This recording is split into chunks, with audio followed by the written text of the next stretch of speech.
Yohanes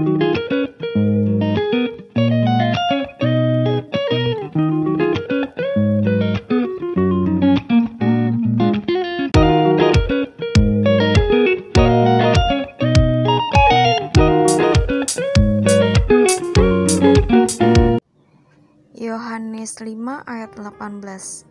Sebab itu orang-orang Yahudi lebih berusaha lagi untuk membunuhnya, bukan saja karena ia meniadakan hari Sabat, tetapi juga karena ia mengatakan bahwa Allah adalah Bapanya sendiri, dan dengan demikian menyamakan dirinya dengan Allah. Dalam bunyi ayat tersebut terdapat 3 buah tuduhan orang-orang Yahudi kepada Yesus. Ketiga buah tuduhan tersebut adalah: pertama, bahwa Yesus meniadakan hari Sabat; kedua, bahwa Yesus mengatakan Allah adalah Bapanya; ketiga, bahwa Yesus menyamakan dirinya dengan Allah. Dan ketiga tuduhan itulah yang menjadi alasan utama orang-orang Yahudi untuk menyalibkan Yesus melalui tangan tentara Romawi. Inilah beberapa alasan mengapa muncul tuduhan nomor 2 dan nomor 3 itu. Karena Yesus mengaku memiliki hak-hak yang sama dengan Allah di dalam melakukan suatu pekerjaan yang sama sucinya.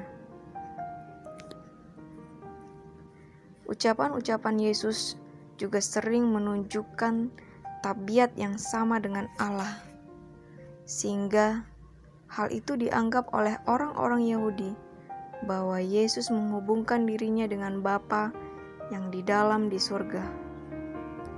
Karena menurut pengertian orang-orang Yahudi, bahwa perkataan-perkataan Yesus itu bukan saja melanggar Taurat, tetapi juga menyebut Allah adalah Bapanya dalam Yohanes 5 ayat 18. Atau dengan kata lain, Yesus mengatakan bahwa Yesus adalah sama dengan Allah. Sebab anak Allah dalam konteks ilahi makanya adalah Allah juga. Sebenarnya tradisi seluruh bangsa Yahudi juga mengklaim dan menyebut bahwa Allah itu adalah Bapa mereka.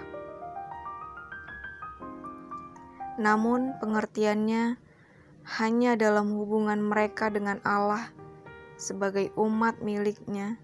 Oleh sebab itu orang-orang Yahudi tidak menjadi begitu marah ketika Kristus mengemukakan hubungan dirinya dengan Allah dalam pengertian yang sama dengan mereka, karena hal itu sama dengan yang oleh orang-orang Yahudi lakukan. Tapi begitu mereka tahu bahwa Yesus mengadakan pengakuan ini dalam pengertian yang dalam dan tertinggi atau bersifat ilahiyah, maka orang-orang Yahudi menuduh Yesus telah menghujat Allah. Orang-orang Yahudi menjadi marah karena perkataan Yesus, sehingga menuduh dia dengan 3 buah tuduhan tadi. Karena orang-orang Yahudi sangat meninggikan adat istiadat dan tradisi. Dan ketika Yesus berkata demikian, maka adat istiadat dan tradisi yang mereka pelihara dan dipercaya selama ini nampaknya bisa menjadi lemah dan mati bila mana dibandingkan dengan alasan yang Yesus sampaikan. Apalagi ajaran Yesus sampaikan itu sering mengambil atau mengutip dari firman Allah yang terdapat di kitab Perjanjian Lama. Dan orang-orang Yahudi semakin bertambah marah ketika Yesus menolak tuduhan mereka yang mengatakan bahwa Ia telah menghujat Allah karena Yesus sering mengatakan tentang kuasanya, termasuk untuk melakukan pekerjaan yang mereka tuduhkan itu. Di Alkitab banyak perkataan atau ucapan Yesus untuk menunjukkan kuasa-Nya yang sama seperti Allah.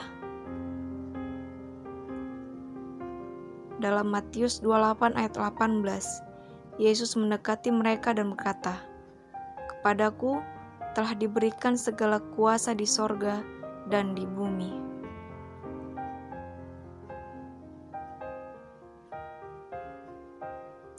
Dan ketika Yesus mengatakan tentang kuasa-Nya untuk melakukan pekerjaan yang mereka tuduhkan itu, sesungguhnya Yesus menunjukkan bahwa akulah anak Allah satu dengan Dia di dalam keadaan kehendak dan maksud.